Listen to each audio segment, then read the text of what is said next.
أعوذ بالله من الشيطان الرجيم بسم الله الرحمن الرحيم الصلاة والسلام على سيد الأنبياء والمرسلين وخاتم النبيين وشافع المذنبين أبي القاسم محمد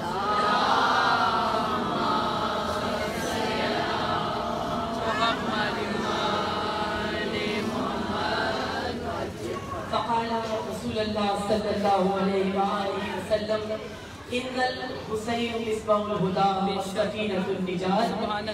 سلسلہ مجالس کا یہ سلسلہ جاری ہے عشرے کا، اور اس عشرے کی آج 5ویں مجلس ہے اور ہمارا عنوان فلسفہ زیارت امام حسین علیہ السلام ہے.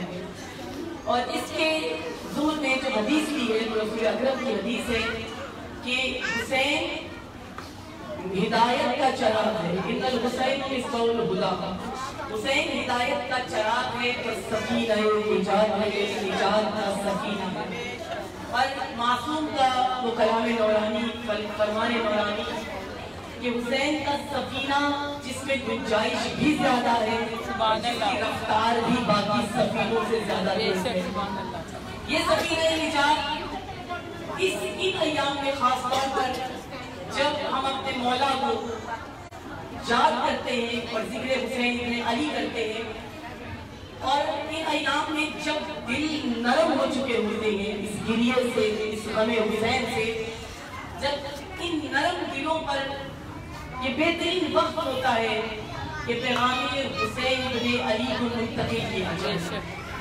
اس گریے کا ہدف، اس گریے کا مقصد بھی یہی ہے کہ یہ اتنے پسیج جائیں، اتنے نرم ہو جائیں یہ دل کہ ان پر فوری طور پر اثر انداز کرے پیغام حسین ابن علی. اسی لیے ان ایام میں امام حسین کے پیغام کو لیا جاتا ہے اور وہ پیغام پہنچایا جاتا ہے.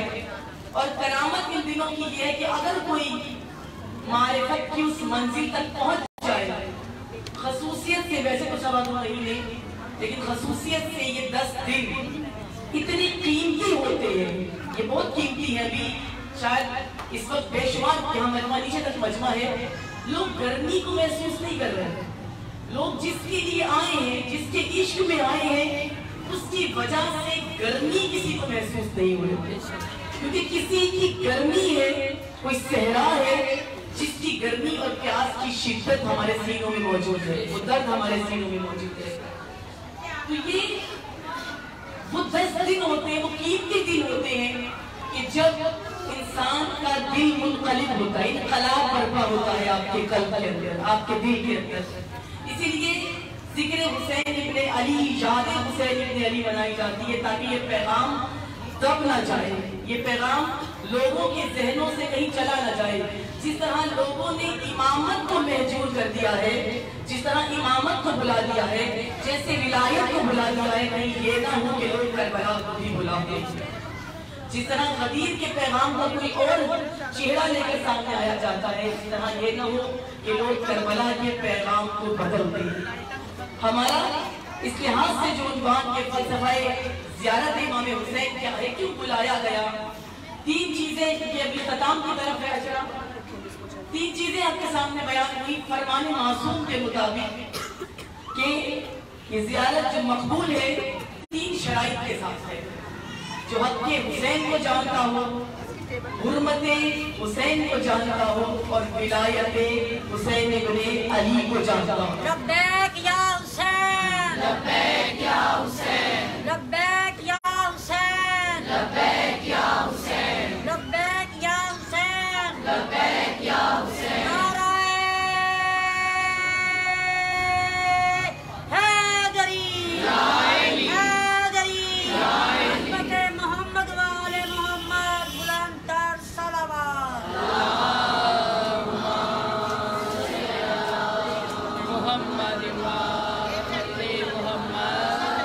مجلس کی ابتدا میں کہوں گی آپ نے اگر نعرے لگوانے بھی ہیں شارٹ لگوائی ہو، جتنے مختصر ہو سکیں، اور ایک کے بعد جب ایک نعرہ لگ چکا اس کے بعد اسی نعرے کے فوراً بعد ایک اور نعرہ کیونکہ اس سے آپ کا ٹائم بھی کافی لگ رہا ہے اور میرا بھی، میں چاہ رہی کہ پیغام تو پہنچ جائے اور اس عالم میں کہ جہاں سب کے سب ایک جگہ موجود ہے، کسی کی طبیعت نہ خراب ہو اور سب پورے پیغام کو سن بھی سکے۔ ہم ان 3 شرائط کے ساتھ اگر زیارت کریں تو زیارت مقبول ہے، تب اس طرح سے زیارت وہ ہوگی جس کے اگلے پچھلے تمام گناہ معاف کر دیے جائیں گے، جو ان 3 شرائط کو جانتا ہو۔ ان 3 شرائط پہ اترا کیسے جائے، ان 3 شرائط کے مطابق اپنی زندگی کو کیسے ڈھالا جائے، کیسے معرفت کو حاصل کیا جائے، کیسے ہمیں پتا چلے کہ حق حسین کیا ہے، ہمیں کیسے علم ہو کہ معرفت حسین کیا ہے، ہمیں کیسے علم ہو کہ ولایت حسین کیا ہے، ہمیں کہاں سے پتا چلے گا، یہ بھی ہمیں کربلا بتائے گی کہ حق حسین ابن علی کیا ہے۔ 10 محرم تک مجلسوں میں آنا اور تبرک کھانا آسان ہے، تبرک لے کے چلے جانا آسان ہے، اپنے شکم کو اس عطا کردہ رزق کے ذریعے سے بھر لینا آسان ہے، نیازیں کر دینا آسان ہے۔ لوگ پیسے جمع کرتے ہیں پورے سال اور وہ نیاز امام حسین علیہ السلام کی دیتے ہیں، یہ پھر بھی آسان ہے۔ نیاز پیسے جمع کر کے کرنا آسان ہے، تبرک لے لینا آسان ہے، لیکن تبرک لینے سے یا مجلس ادا کرنے سے حق حسین ادا نہیں ہو سکتا۔ کربلا بتا رہی ہے کہ حق حسین کیسے ادا ہوا۔ جب امام حسین چلے تو امام کے بھائی آئے محمد حنفیہ۔ اب وہ طریقہ ہے، مجھے بہت اچھا لگا کہ کل مجھے ایک بچی نے میسج کیا اور کہا کہ ابتدائی طور پر ہم خود میں کیا تبدیلی پیدا کریں، ہم کیسے حسینی بنیں، ہم کیا کریں جو آپ کہتے ہیں ممبر سے کہ معرفت بھی ہو، حق بھی جانتے ہو، ولایت بھی جانتے ہو، ہم کیا لے کر آئے۔ مجھے اچھا لگا کہ سنا ہے کسی نے، سمجھ میں آئی ہے کسی کو۔ یہ کربلا پہنچنا پڑے گا، تحریف کے بغیر جو کربلا ہے، جو حقیقی ہم آسا ہے کربلا کا، جو حقیقی جنگ کربلا ہے، جو حقیقی واقعہ ہے کربلا کا یہ سانحہ، اس کے اندر اترنا پڑے گا تو سمجھ میں آئے گا حسین ابن علی کیا ہے اور حق کے حسین ابن علی کیا ہے۔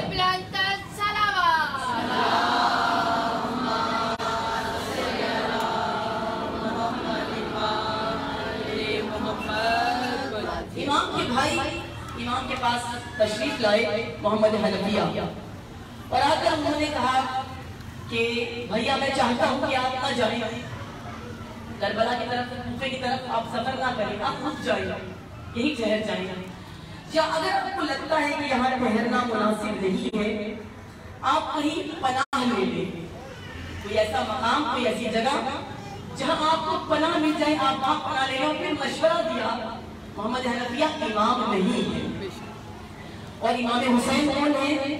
امام ہے۔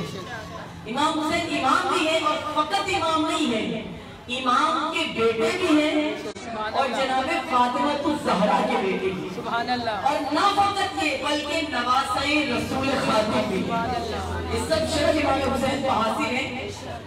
ان کو مشورہ دیا اپنے ہی سگے بھائی نے، یعنی سب سے پہلی چیز جو کربلا سے سیکھنی ہے، امام کو مشورہ دیا نہیں جاتا، امام کا حکم مانا جاتا ہے، امام کو مشورے نہیں دیے جاتے، یہ امت کے لیے بات ہے۔ خیر وہ بھائی ہونے کی حیثیت سے انہوں نے امام کو مشورہ دیا، اچھا اگر نہیں رک سکتے، کچھ نہیں کر سکتے تو ایک کام کیجئے، آپ یمن چلے جائیں اور یمن میں جا کر آپ کو پناہ مل جائے گی، وہاں پر آپ کو کوئی تنگ نہیں کرے گا، وہاں یزید کا کوئی سپاہی نہیں آئے گا، وہاں آپ سے بیعت طلب نہیں کی جائے گی، آپ کو پناہ مل جائے گی۔ امام حسین نے اپنے بھائی کے چہرے کی طرف دیکھا اور دیکھ کر کہا کہ تم کیا سمجھتے ہو کہ حسین پناہ کی تلاش میں نکل رہا ہے؟ تمہارے ذہن میں کیا ہے کہ میں پناہ ڈھونڈنے کے لیے یہاں سے مدینہ چھوڑ کر جا رہا ہوں، میں پناہ کی تلاش میں مکہ سے جاؤں گا، میں پناہ کی تلاش میں کوفے کی طرف سفر کر رہا ہوں، تم کیا سمجھتے ہو حسین کیوں جا رہا ہے؟ حسین یزید سے پناہ کی تلاش میں نہیں جا رہا، بلکہ حسین یزید کو تلاش کر کے اس یزیدیت کو ختم کرنے کے لیے حسین ابن علی نکل رہا ہے۔ یعنی سب سے پہلی چیز جو کربلا سے سیکھنی ہے، اپنے اپنے وقت کے یزید کو تلاش کر کے خود اس کے پاس جانا ہے، اس سے بھاگنا نہیں ہے۔ کربلا یہ درس تم کیا سمجھتے ہو کہ میں یزید سے پناہ چاہتا ہوں، میں اس سے بچنا چاہتا ہوں؟ نہیں، یزیدیت مجھ سے پناہ مانگے، میرا عمل ایسا ہو کہ یزیدیت مجھ سے پناہ مانگے۔ اور پھر کیا کہا مولا نے کہا تم کیا سمجھتے ہو کہ یزیدیت مجھے گھیر کے مار دے گی؟ نہ۔ اور کسی نے بہت خوبصورت جملہ امام کے بھی جملوں کو استعمال کرتے ہوئے کہا تھا کہ لوگ یہ سمجھتے رہے کہ یزیدیت نے حسین کو گھیر کر لا کے کربلا میں قتل کر دیا، لیکن اگر غور کرے کربلا میں حقیقت مختلف ہے۔ حسینیت نے یزیدیت کو کربلا میں لا کے گھیرا اور گھیر کر پوری یزیدیت کے شام سے، کوفہ سے، اور جہاں جہاں یزیدیت چہرہ چھپا کے بیٹھی ہوئی تھی، چہروں کو عیاں کر کے کربلا میں لا کر اس کو ختم کر دیا۔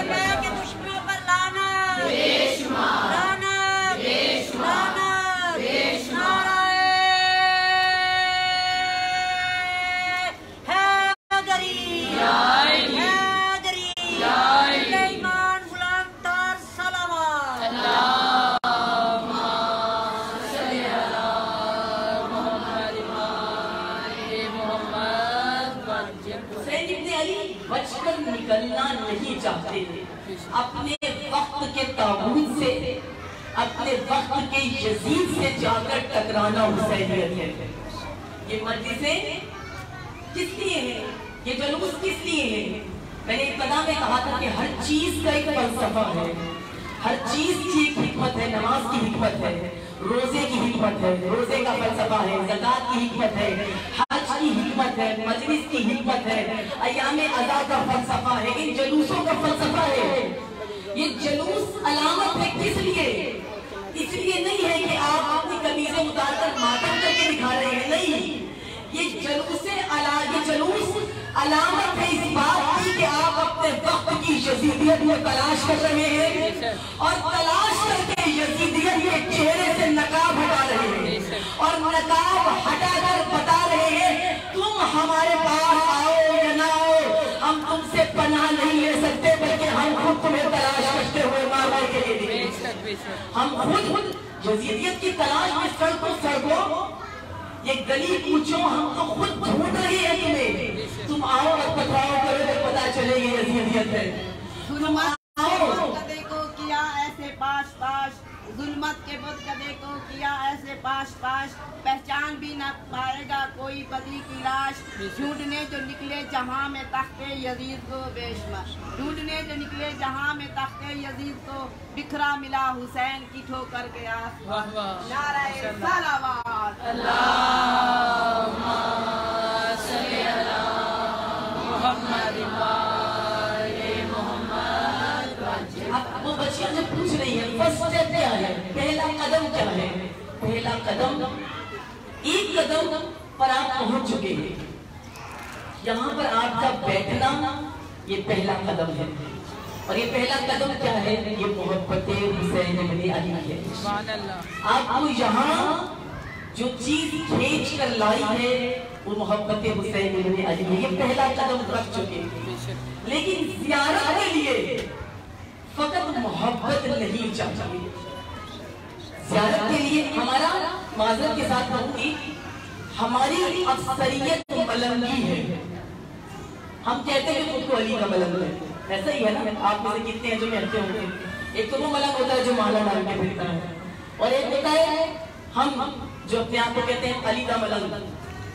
بڑا عجیب ہوتا ہے یہ علی کا ملنگ، یہ نہ نماز پڑھتا ہے، نہ یہ روزے رکھتا ہے، کچھ نہیں کرتا، کیونکہ اس ملنگ کے ذہن میں یہ ہے کہ علی بخش باتیں گے اور علی ہی پکڑیں گے، یہ ذہن ہے۔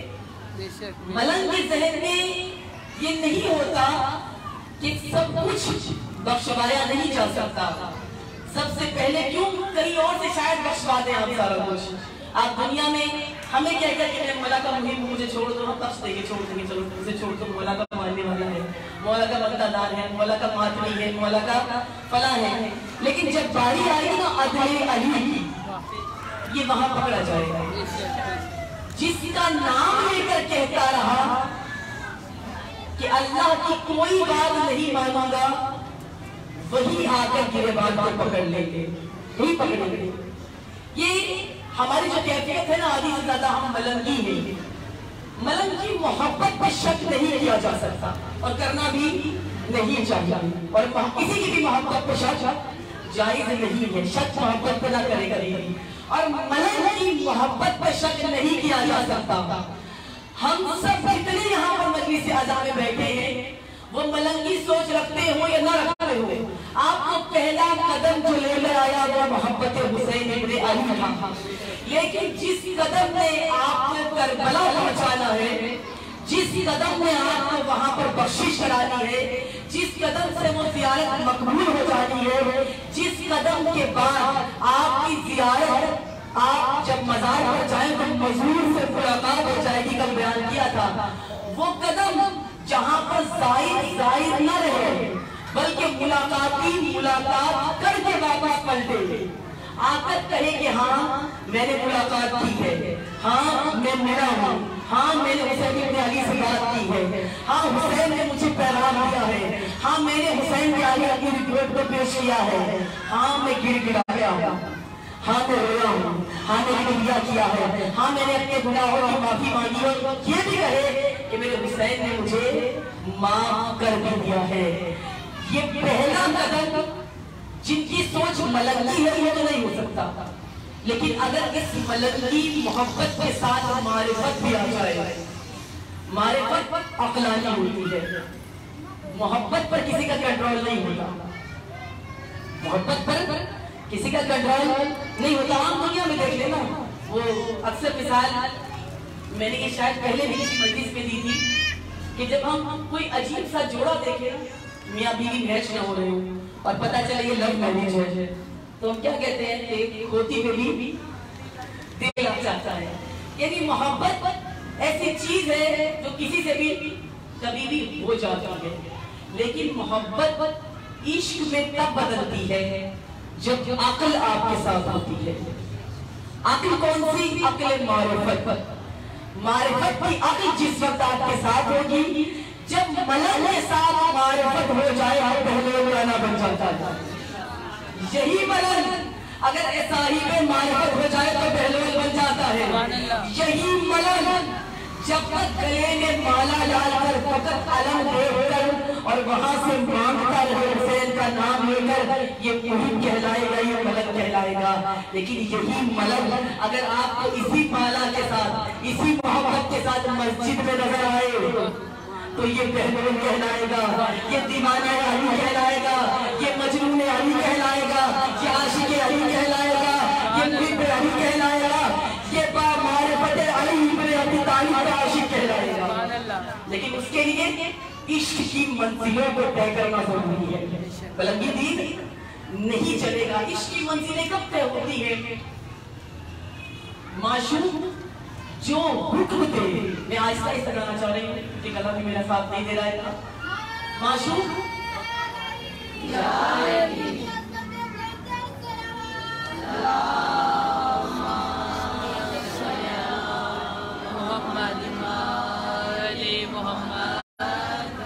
جہاں اس کو آسان کر دوں تاکہ ساری بچوں کے ذہن میں اتر جائے، جہاں اپنی ذات کہیں بھی نظر نہ آئے، جہاں اپنا نفس، اپنا وجود کہیں نظر نہ آئے، جدھر دیکھو حسین نظر آئے، جدھر نگاہ کرو حسین نظر آئے، جہاں نگاہ اٹھاؤ حسین نظر آئے، جہاں پروانے کی اپنی ذات ختم ہو جائے اور جس شمع کو دیکھو وہ شمع حسین نظر آئے۔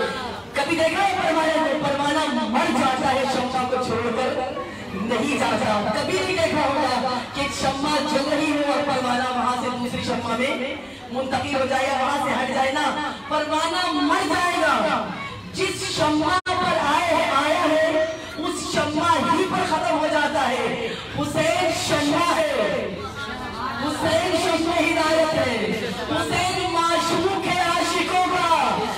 یہ پروانی جو عاشق حسین ہے اس شمع تک جاؤ اور جا کر مر جاؤ، لیکن واپس نہ پلٹو، اس کو معشوق و عاشق کا رشتہ کہا جاتا ہے۔ یہ معرفت ہے۔